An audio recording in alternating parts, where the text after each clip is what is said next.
Hey Dylan, thanks for taking my call. Hey Dylan, big fan of the show. Huge fan of the show. Love what you're doing. Such a big fan of the show. I'm so glad to have a minute of your time. Hi, Dylan. It's Robin. Dude, Dylan. Look, I cannot help you. I'm sorry. It's not hard to understand, okay? So here's my thought. You would be crazy to think that. Well, welcome in to the Dylan Berry Network. I am your host, Dylan Berry. Welcome. This is Hey Dylan. We've been rolling lately. I got to be honest. We wanted to fire up the engines as Jacob, former guest of the DBN, a couple episodes ago, said, if you have a 9 to 5, you also need a 5 to 9. So we're here, 5 to 9. Facts. I mean, look, we even got to work early. Wow. I mean, that's what we do. And here with us constantly, always there for the DBN, I'll say that, always, is Dr. Richie Becerra. Welcome back to the program. New format, Thanks for having me entryway. once again. Yeah, We're dude. loving it. It's been a great couple weeks. It gives you something to look forward to. Yeah, It almost true. feels like the start of the weekend a little bit. Get to have a little drink on a Thursday night. Yeah, and it's like, I remember saying this to Zach, who we're going to get on here soon. I think Dune soon, Dune 2 coming up. Lot to discuss there. That movie, highly anticipated, probably going to be maybe top box office of the year, but also just Probably. one of the few like highly anticipated movies. The way like superheroes have kind of dimmed out. There's not much to look forward to. Dune 2. That's true. It's in there. We don't have Star Wars. We don't have. Yeah. So. And especially with like how bad some of the superhero movies have been, it's just like, let's go with something that's been reliable so far with the one movie. Yeah. So, Dude, even like No Way Home. Like that feels like that was a couple years now, and that was maybe the best one. it was a MCU couple years. one. I mean, Yeah. yeah. And I mean, I feel like some of the like excitement of that kind of got spoiled because you knew some of what was going to happen. Yeah. So, No, but like what I was saying about Zach is that like what I also love about the DBN, it is like when we talk on the phone, that like, you know what I mean? Like it's a time to catch up. Like I'm someone it who really is. moved away from Arizona, but I still have, strong core friends back home that I connect well with. And literally we talk all day, every day. Maybe not all day, but like, A good amount, more so than a lot of other people. yeah, For it's sure. 100%. And yeah, it's a good chance to catch up, talk about what's going on. And yeah, it's a fun little hobby slash, like I'm a producer in my everyday life, and I wanted an outlet to produce, and I got great friends like Richie, like Shay, like Michael, like Jacob, many others who have contributed. So Richie, I really am glad you're here. Thank you, man. Thank you. Dude, and Always even great to be here. Even from the jump, I've always tried to ask you like medical stuff, right? Like you were in maybe even an undergrad, 2018. No, you would have been. No, I think I was starting school when Yeah. like you first started. You were like starting, med school. Yeah. And yeah, I feel like we've always talked about it. Like I think even you came on your very first time, you were talking about LLR, which Oh yeah. you still got that tattoo. That tattoo. Still got the all these tattoo. years later. Tattoo hasn't gone away. Crazy. But okay, so one thing we talked about your 72-hour fast couple weeks ago. That was really insightful, really interesting. And now I want to ask you about something because I've started to hear coworkers talking about it, and you might see trends on the internet, but once you start hearing your coworkers say like, "Oh, I bought a telethon or a Peloton," and like and suddenly like Pelotons are blowing up, and I'm seeing that with ice tubs, or I don't even know what you'd call them. And you yourself, I feel even like have cold plunge is like Cold Plunge. Cold plunge is probably the easiest. Yeah. Correct. So my question to you is ultimately, what I want to ask you about is it a trend, or do you think it's something that like people are going to actually make a regular part of their life? And since you've had it, what is your like usage? Yeah, I mean, I know personally, I know that I'll use it as a part of my like everyday, every weekly life just because of the ease of having one in my backyard, which is I'm super blessed to have that. But I don't think that it's necessarily just a trend that's going to just be here for a little bit. I think that the research that has come out about it and just how good you feel after doing it, I think it's here to stay, at least from the people that I know that have tried it and done it. Yeah.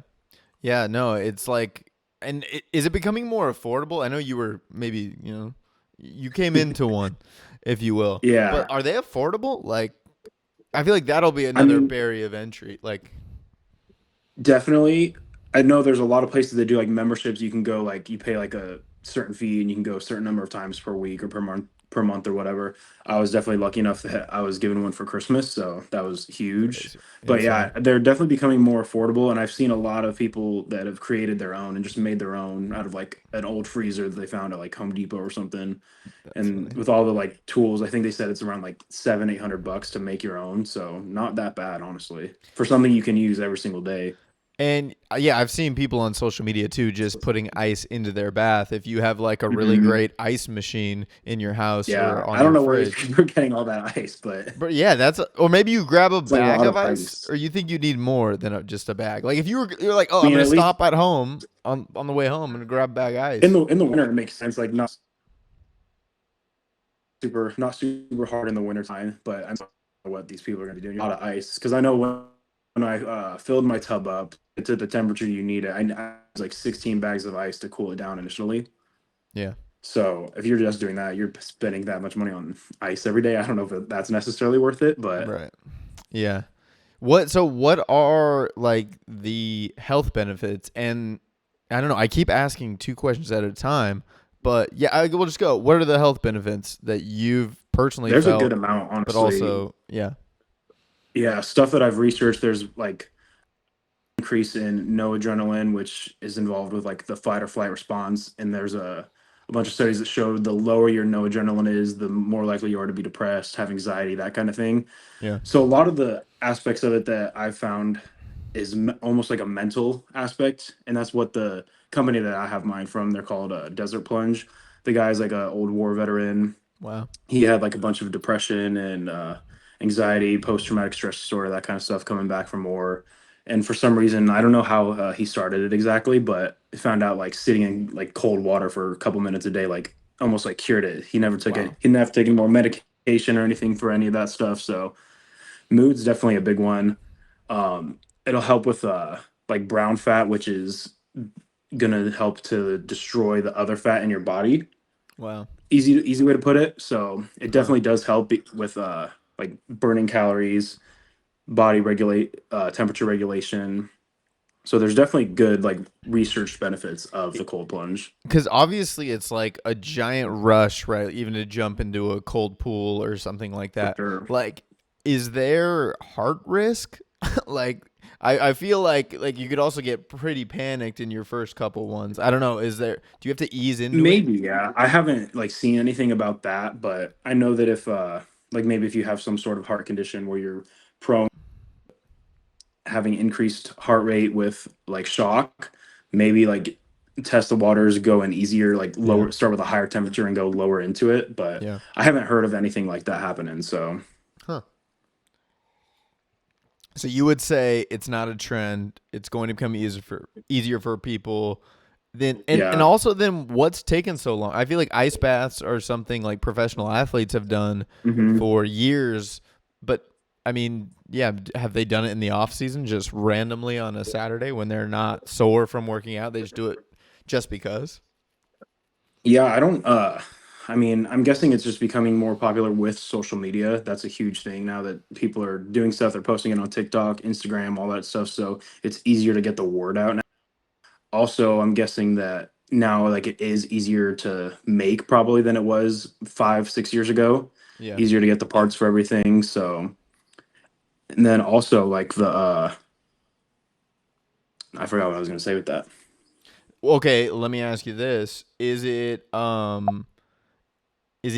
better to do it in the morning or in the evening?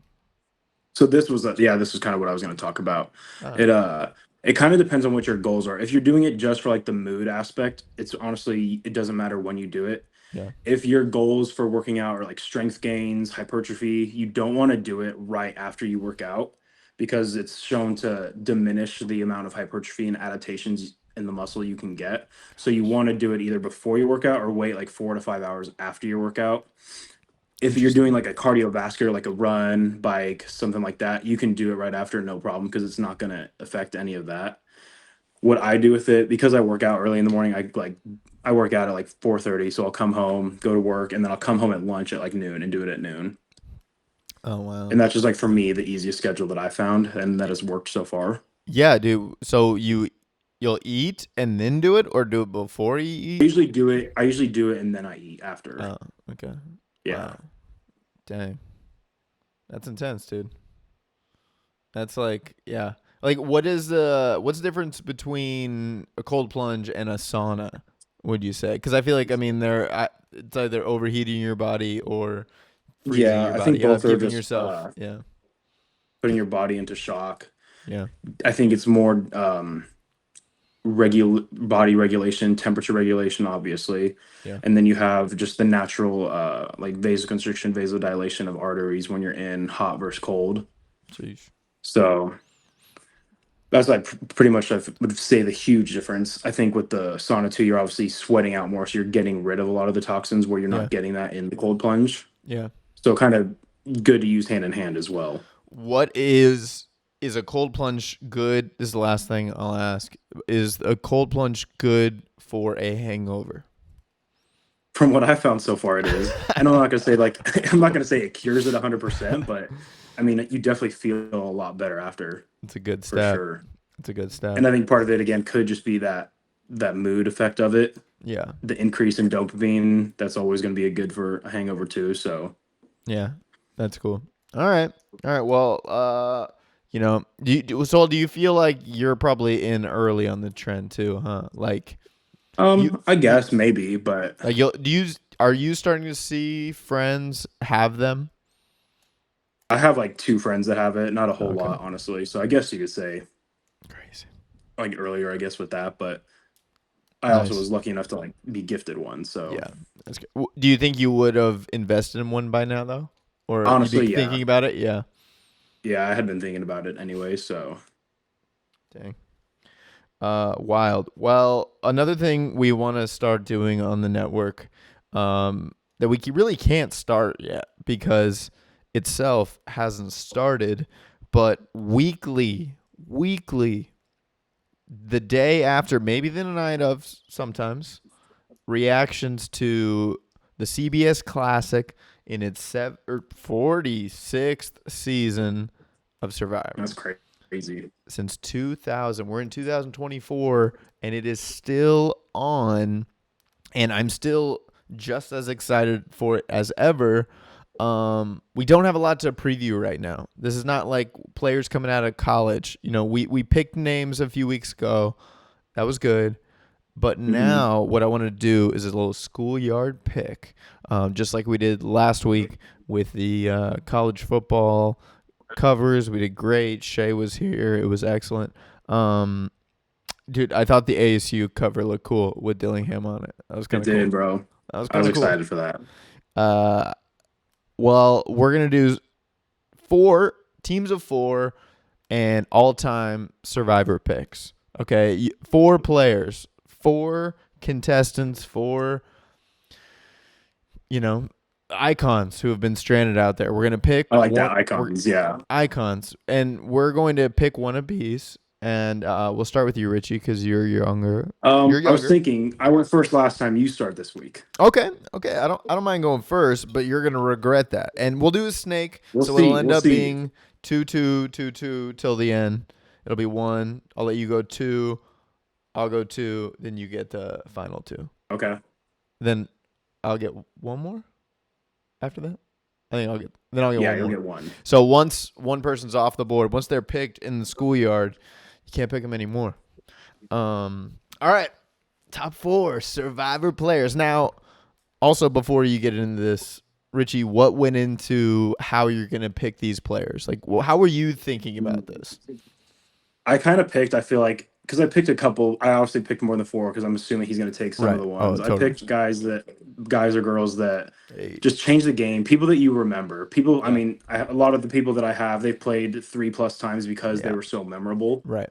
I mean, those are like the ones that that they were so good. Even if they went out early in other seasons, it was because they were so much of a threat that they Right. needed to go. Right. I picked people who were good at challenges, people who were good at strategy, people who made big moves, that kind of stuff. Right.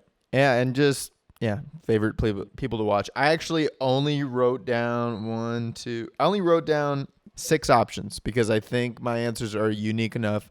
I did the same. I did like who are my favorite people to watch, and it's crazy because we've maybe seen.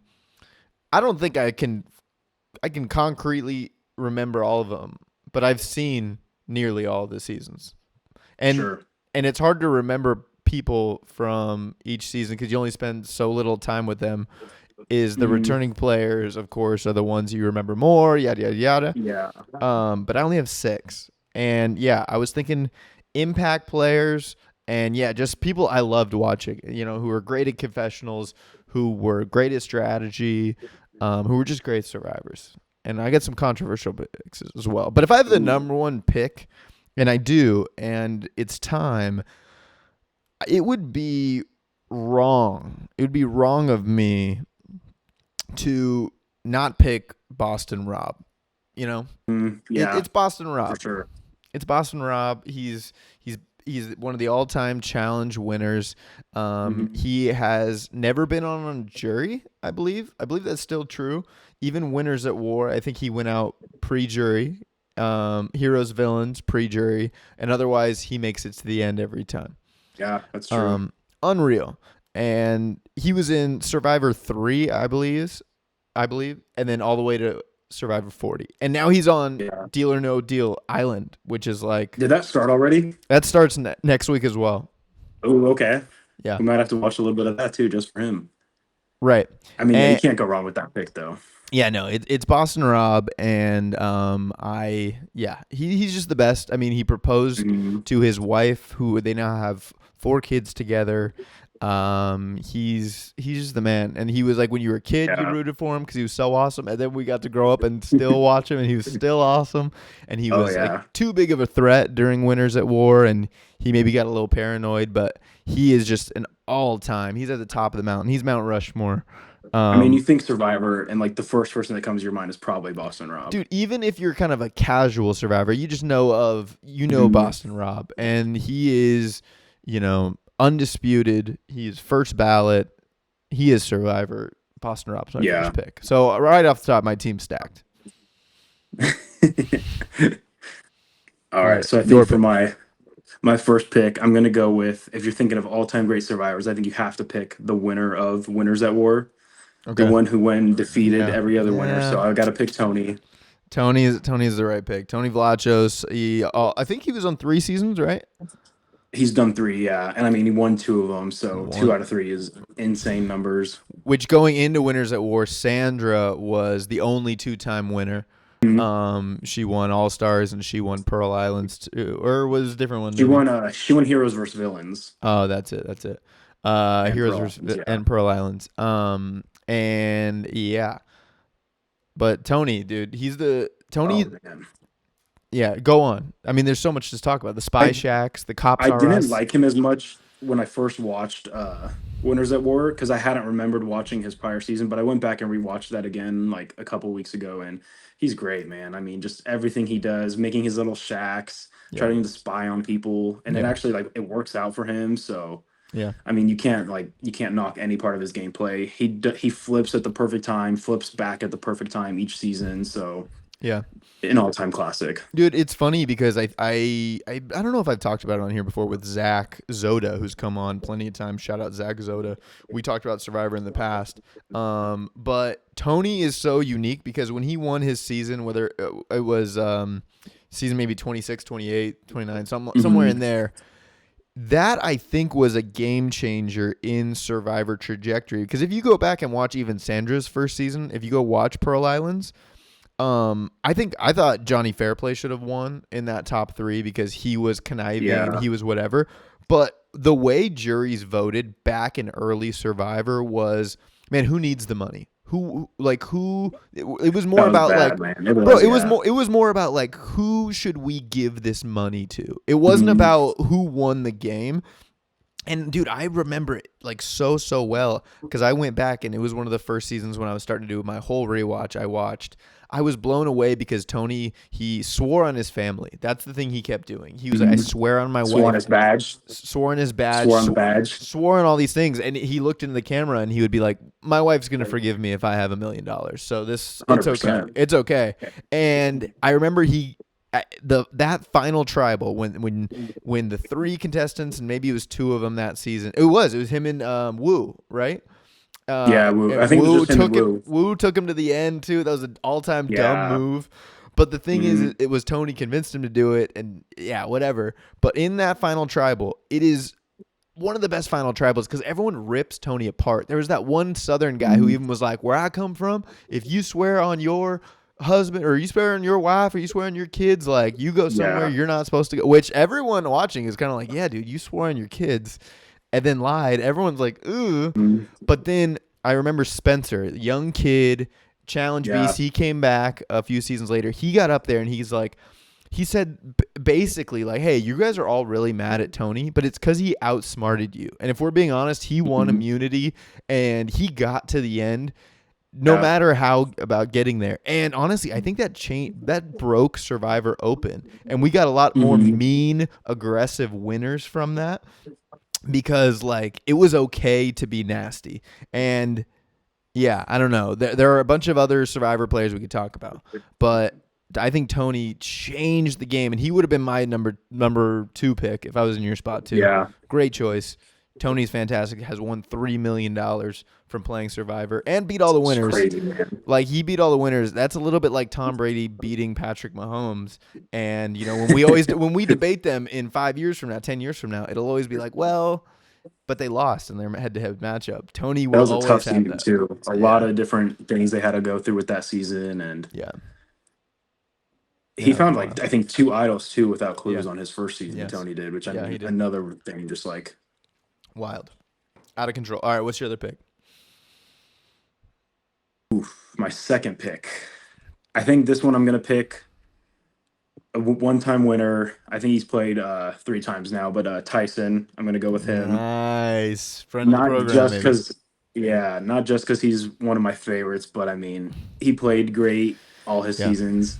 Yep. Even the season he got out, I think he was on jury still, but I think he got out a little earlier than. Like Heroes and Villains, he got nixed early. People forget he was on that. I think he got nixed. Yeah, that was because I think he was with Rob on his side. Yep. They lost. Ended up losing it out to Russell. But every confessional that man was in, you were gonna laugh at whatever he said. Yeah. He's probably one of the funniest Survivor players there's been. I still follow him on Instagram just because he puts out great content. He lives in my parents' neighborhood, so shout out to that too. We did. A soft spot for that. We saw him playing pickleball. I talk about him. We did see him playing pickleball. I talk about that like I think he's living the life. He's in a nice area of Arizona. He plays pickleball. He podcasts and like what I mean. That's life now. I mean, and he is a Survivor winner. He probably does well on Cameo or whatever too. Guys had it made. You know, I would love to be a person who makes money podcasting, playing pickleball, and I won Survivor. That would be sick. What a resume to have. Yeah, shout out Tyson. That's a good pick. I actually did not have Tyson's name down on my list, but who I did have was Russell Hantz.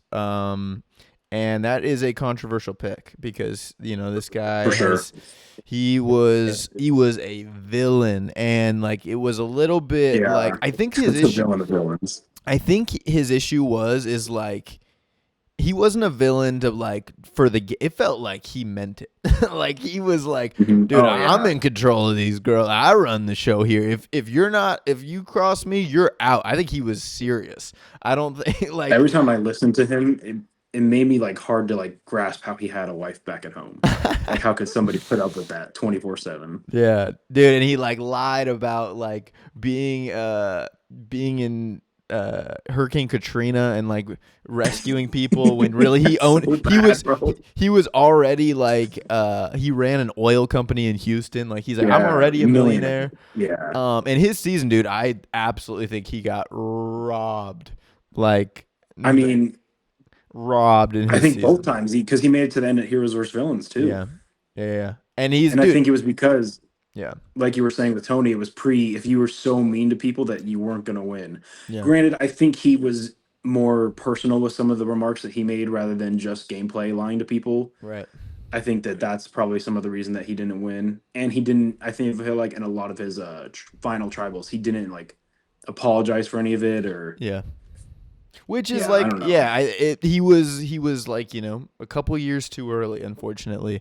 But and it's for funny sure. because I think I know Jeff was asked about it on the podcast. Like, would you bring a Russell back? And he's like, dude, he didn't say dude, but he's like, the game has evolved now. It's different. It actually, he was saying something that like, there's really not room for like, there's not much, I guess, nastiness out of people. Yeah. There's a lot more Which kind of acceptance. stinks in a little bit of way, but Yeah, like it's crazy to see this last batch of Survivor people are all like besties, like they all like that's kind of it's got to be a mixed thing there because, I mean, you all just battled for $1 million and only one of you won it, and your edits are coming out and all this stuff, but. Yeah, I just think Russell was just so awesome. He had found 3 idols without any clues. oh, Like yeah, I things mean, like that. 2 in a row too, back to back. So yeah, I got Rob, I got Russell. Don't think we'll see him back. I mean, dude, even the thing with his cousin or his nephew, like that whole storyline was hilarious too. Well, he said after, because he went out early and that one, it was like him versus Rob. Yeah, that season he went out like 2nd overall, and he was like, "Yeah, I'm done with this game." Yeah, I imagine too. Yeah, what was cool about Heroes versus Villains, and I think why he got so far is. And my buddy texted me this, is no one who was on Heroes and Villains had seen Russell's season yet. So they didn't realize that he was a millionaire. They didn't realize that, whatever, because they were gone while his season was airing, I believe. It was something like that. Or, I think that was what it was, is that they were filming in spring, and spring is when Russell's season was going. Okay. Yeah, so no one knew, and like they hid that pretty well in the overall story because fans, of course, knew who he was. He was one of the quicker turnarounds. But that's what I got, and then I'm gonna go Parvati as well. I am gonna take Parvati. I think, like just a badass competitor every time she was there, and like, I don't know. She, of course, is just like. Her like camera presence is so good. Her confessionals, like you can tell that she was so meticulous about every move she wanted to make, whether it was hiding behind maybe a Russell for a little bit, or whatever it took. And like she had the charm of Boston Rob, and I don't know, she was just fantastic, all time Survivor player. Only won once, but to me an all timer. Do you think we'll ever get somebody like her back on Survivor again? What do you mean? Well, one, the charm. I feel like you don't get a lot of the girls that have that kind of charm. Yeah. At least from my perspective now. Yeah. We're getting a lot more broad and diverse casts, so you're not getting as much of the someone who would use swimwear model girl. Someone who would use flirtation to correct, yeah. You know what I mean, like to charm and weaver. I don't know. I think it's possible, but like, maybe. I mean, you could argue that Dee was very charming with Austin. For sure, yeah. I was gonna say she's probably like the closest thing we've had in this like post season 40. Like, dude. No, actually, Dee is the perfect example because Dee had like Austin couldn't think straight, wrapped around her finger, bro. Like, and she even held her own cards. Like, it did seem like because Rob and Amber, they went back and forth. They fed each other that whole time. Rob protected her, and she fed him and whatever. This one, Dee was like, dude, I'm here to win this game, and like, I don't know, and I still am mad they invoked Rob and Amber. Their name, because you can't do that unless you're like really in love. Come on. But no, I mean, D is a good example. I think that like that's probably the best version we will get of it because that is tame and that's whatever. Like, I mean, I don't know, but I like Parvati. Okay. All right. Well, she was definitely on my list too. You got 2 more, right? 2 more. My next 2 are both going to be non-winners, but just people who overall I think were some of the greatest non-winners. Yeah. my first one, my third pick will be Cerie Fields. You know, I got a soft spot for her. Suri, I classic. mean, when you think about like someone who, I mean, she didn't win, I don't think, one individual challenge in the 4 seasons she played, but she was in 3 of her 4 seasons, she was in the top like 6 or 5. Yeah. She's the only player to never get voted out and have to leave tribal council. Wow. Just in the craziest tribal council probably that I can think of. Yeah. One of them, but Yeah. just based on all the new advantages and idols Yeah. and then just like probably one of the best schemers that the game has seen too. Yeah. And just so lovable. I don't know. There was something about her that was always just so like you loved hearing Suri explain how a situation was going, or checking in with Suri and how's Suri hanging with everything. And yeah, she was always there, and really was like what Jeff always said about her, right? Is like, you were the person that said, I'm getting up off the couch and I'm doing Survivor. Yeah, off the couch. And like that was always the line, and like that's his, I think that's still his like casting line when he's like, dude, this is why we loved Suri, is because she said, I'm getting off the couch and I'm gonna give this a try. And like, dude, that is inspiring for anyone who does want to play Survivor. Because like anyone who watches Survivor goes, and you're watching with someone, you go, dude, would you ever do it? Would you ever be good at Survivor? And some people are like, yeah, I would. But it's like, all right, send in a video. Let's see what happens. Yeah. But, and then she went on to play 3 more times. She's played Big Brother, The Traders now. Like, Traders. She's made her like a living for herself off getting off the couch. So yeah, that is wild. That is inspiring. She, I had a friend tell me I have to watch Traders. I haven't caught up with it, but apparently I have to watch it. It's honestly pretty good. Yeah, it's no Survivor, but it's pretty good. Hey, no one's saying that. All right. And then my good. fourth and final pick is going to be Ozzy. Ooh, great pick.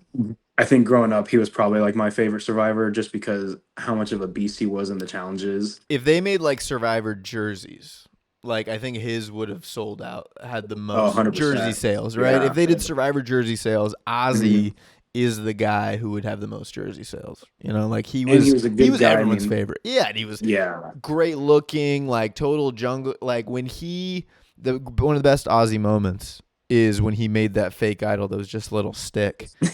Oh my gosh, dude! This Ozzy's all time. It's and because he got bounced so many times, because he was obviously so charming and so great, and he was like a challenger. threat. Like if he lost one challenge, you knew that he was gonna have to go out. Yeah.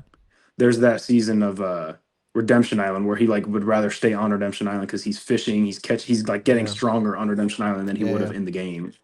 He was like, I'm happy to be here. Like he was glad. Yeah. I mean, just provided for all of his tribes, and maybe he might be him and I would say Russell are maybe the two most popular non-winners, right? Or maybe Suri too. Suri, like you said, them 3 probably. They all went on to like do so many other shows. Yeah, mine's okay, so that's good. So I have Boston Rob, I have Tony, and I have Parvati. Wow, dude, I would not trust. No, you have Russell and Parvati. Oh, Russell. Sorry, you have Tony. I have Russell. You and got Parvati. 3 villains, bro. 3 villains, dude, and maybe it's because I am watching Heroes and Villains right now that they're fresh in my mind. But also, they are all time. They are. I mean, maybe not Russell because I mean Russell, that was we probably lost Russell. that continuously gets rated like the best season of all time. Yeah, and I feel it. So I got Parvati, I got Russell, I got Rob. You had Tony. You had Tyson, Suri, and Ozzy. And Ozzy. It's a solid crew. I'm rounding mine out with a more recent one because it's one of my favorite modern seasons, I guess you could say, in the last 10 years. I think it was 37 or 38, but Edge of Extinction. This guy won a bunch of immunity challenge when the targets were on his back. He got ousted in fire making by a guy coming off of Extinction, Chris, who ended up winning. He got back from Extinction and said, I want to go to fire making. And he took on Rick Devens, my choice. Rick Devens. If you remember Rick, he was the newscaster. And man, he was just the best. I love Rick. And when he got brought on to the podcast season 2, I was so excited because Rick, and because it probably is because he's a weatherman, he's got like this voice and he's Rick Devens, but like he was just like you saw his transformation happen. He had his. I love it whenever a guy is like clearly on the outs and he keeps winning immunity and he causes the other alliance to go, you got to kill someone off here. I have the, and he did that many times. And if it wasn't for Chris Underwood coming off Extinction, making honestly one of the greatest moves in Survivor, going, let me make fire, let me prove my worth, I'll beat whoever. That's like a big thing now too. He chose himself, which honestly, if I was in that situation, I think you'd do it. Because you don't have any other moves you've been on. Yeah. Unless you know you're terrible at fire. And then at that point, then it's like, damn, you just gave away final 3. So, I wonder if anyone's lost doing that but got bounced. I don't think it's happened yet. Not that I remember, but. Yeah. So, I love Rick Devens. He was great in the Survivor Pod. You only seen him one season. They haven't brought back a lot of, like, new era people. They haven't, no. I'm assuming 50 will probably be something like that. I agree. I think 50. I think we'll see one more before that because there have been seasons where they bring like 3 returning people and they each lead a tribe or whatever. And so I could see that happening. Or dude, like a fans versus favorites, like 50. Let 50 be a bunch of all returning, but maybe a fans versus favorites. But ultimately, I'm cool to meet new characters, dude. I've loved a lot of the past few seasons characters. I think. I think Austin will be great to come back from last season. I think D would be awesome to be back too. Carolyn, Carson. Carson would be good. Carson would be fantastic. Gabler would be awesome to get back in the game. Even if you go to like David versus Goliath, like those, like Christian from David versus Goliath was awesome. So there's a lot of people like even modern.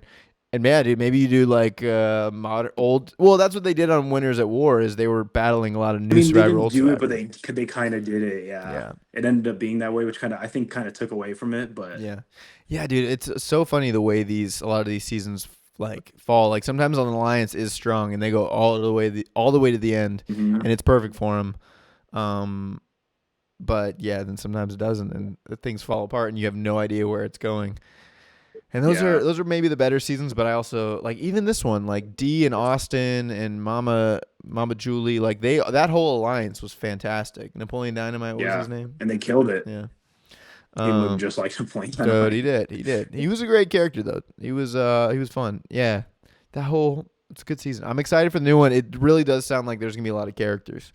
So I will say, dude. I'm hoping so. So I had Boston Rob, I had Russell Hantz, I had Parvati, and I had Rick Devens. You had Tony, you had Tyson. You had Suri, and you went Suri then Ozzy, which I guess it didn't really matter. Yeah. Were you nervous that Ozzy was going to get taken or Suri?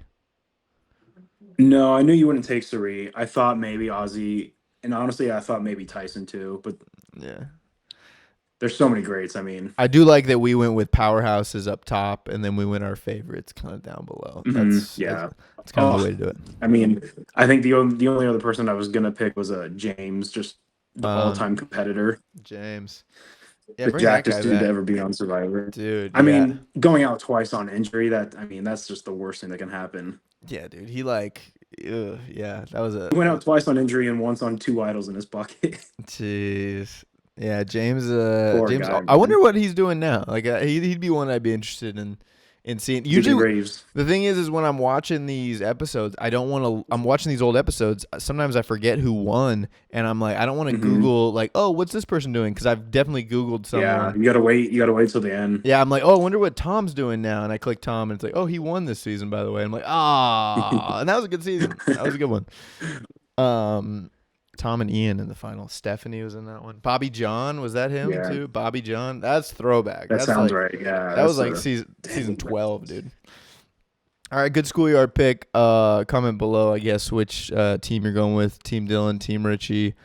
I think if we let us know if we missed out on any greats. Yeah. Did you have any other honorable mentions? Because I had just one other name on my list. I put JT on there, but he doesn't deserve to be in any top just because of making the stupidest mistake in Survivor history. Yeah. So he was probably the only other one I had on there. Yeah. He really was one of the best winners, but yeah, man, you can't do what he did. I mean, just one of the most likable guys. Did it the right way. But I mean, okay? So that move is he gave Russell his idol for Russell to protect himself when they weren't even on the same tribe. He, they were hugging after a challenge, both teams, and he slipped him an idol and he said, "Hey, just survive this one vote, and we'll have your back." He wanted them to vote Parvati out. And that is the example. If he had seen Russell's season, he wouldn't have done that. For sure, yeah. It makes so much more sense. Like, because I don't think I knew that, but it makes so much sense now. Right, and but is that a move where it's like, man, if it pays off going for it on 4th and 10, then it's great. For sure. But yeah. When do you? It probably is just like that. But even back then too, like he played his idol on Parvati early in the season when it felt like he was gonna get voted out. Dude, I feel like if I was on that island, I could not think about playing that idol for someone else. I would just always think I'd be paranoid. Yeah. And you're low on food, dude. It's like, I'm out. It'd be very hard for sure. Yeah. Crazy. All right. Well, good schoolyard pick there. I had Rodney. If you remember Rodney, he was in season 30. He's so funny. He's a guy from Boston, dude. He holds the record for 11 straight losses in a row in challenges. No reward challenge, bro.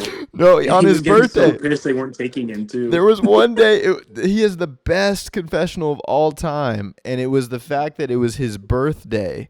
And he didn't get to go on the reward challenge. He gets back to camp and he's cleaning dishes. And he's like, I'm cleaning dishes and this is my birthday. And he keeps bringing it up. And then that tribal, he brings it up. And then when Jeff asked him before the challenge, he brings it up. It's unreal. But I had him. He's a Boston guy. He was like, he got all the way to fire making too. Like he was a loser. But you knew he wasn't going to make, you knew he wasn't making that fire. Yeah, dude, just total like Boston guy, like loved. Like I even saw his profile was something like, who's your idol? Who do you look up to? And it's funny, timely wise. He was like, Tom Brady, 3 championship titles. He's the GOAT. And like, I was like, awesome. Yeah, dude, that's sick. But little did he know there were more titles coming. Yeah, dude. All right, well, good stuff. That's a great pick. Yeah. That was kind of my long shot. If you took all those other people, I would have been like, yeah, give me Rodney. Mm-hmm. Yeah. All right. Well, Richie, well done again. We do it again and again. Man, who just Survivor drafts can take a bit. I was thinking about extending it to 5 or 6, but I felt like 4 was a good tight number. That would have been a while, yeah. Because you got to talk about them. You can't just pick them and not say something about them, bro. Yeah, I do think my tribe would maybe beat your tribe physically. Parvati, Rick Devens. I don't know, man. Rick Devens is a dog. Parvati's a dog. Rodney's a dog. Boston Rob's a dog. Yeah. I don't know, man. Yeah, you should have had James. James, dude, that guy didn't lose. That guy was fantastic. And if he did lose, it wasn't his fault, of course. He was that type of player. All right. Well, Richie, I'm gonna let you go, but one question: I am going to Las Vegas this weekend and making another trip out there. Big weekend, huge weekend. I am, like I've said, I'm grateful to have home court advantage. What I want to ask you is when I step up to that roulette table for the first time, give the people the number. I want a number. I don't want even. I don't want odd. I don't want no Jacob system where he tells me if I run this system, I'm gonna lead it. I need the pick. Okay, you want the number. I want one number. I can sprinkle on it or I can hammer it, but I just want a number. Well, I'm about to rewatch season 31 of Survivor, so I'm going to say 31. 31. Okay, I like 31. I think Slept on number. Yeah, we'll go with it. 31. You're not going to go to the table and be like, "Oh, I'm feeling 31," but 31 is going to be the ones that comes up. I'm going to see if 31 makes eye contact with me. That's usually how it works. Just stare at it. Is it looking back at you? That's the mentality you kind of have to take into roulette, because you can't control it anyway. Just make something up. I mean, luck of the spin. Luck of the spin. All right, Richie. Thanks again. Everyone who's listening, be sure to like and subscribe. Comment below. Hoping to break this YouTube algorithm, but also hoping to get YouTube off my back soon. And maybe that's what's stopping. I realized, dude, I think that's what's stopping is that I have an issue with YouTube right now. And I think if I figure that out, I think Yeah. we can probably get back to where we were headed, because we were headed somewhere good. Mm-hmm. So, To the top. To the top. All right. Thanks, Richie. You got anything else you want to say? I don't. Have a great night, everybody. We love you. We love you. Thanks for being a part of. Wait, you just witnessed history. No. Thanks for being a part of history. Thanks for being a part of history. I like that. Yeah. Yeah, I like that.